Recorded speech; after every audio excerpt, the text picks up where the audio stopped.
এরপরে দেখেন আল্লাহ তাআলা আলাদা করে দিচ্ছেন কারা কারা ক্ষতির মধ্যে নাই, আল্লাহ তাআলা আলাদা করে দিচ্ছেন কাদেরকে আল্লাহ তাআলা বের করে দিচ্ছেন ক্ষতি থেকে। ইল্লাল্লাযীনা আমানু ওয়া আমিলুস সালিহাতি ওয়া তাওয়াসাউ বিল হাক্কি ওয়া তাওয়াসাউ বিস সাবর।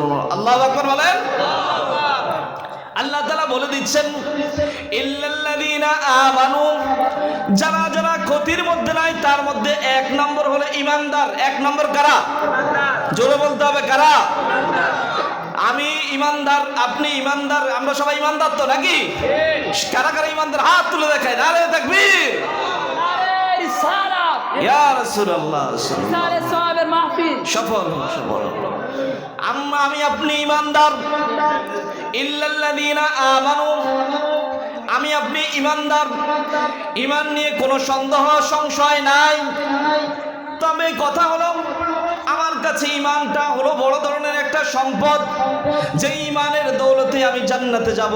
ঈমান নাই আমি জাহান্নামের কীট হয়ে যাব। ঈমান নাই আমি জাহান্নামের অগ্নিতে জ্বলবো। ঈমানের দৌলতে আমি জান্নাতে যাব। কি ঈমানের কারণেই তো নাকি?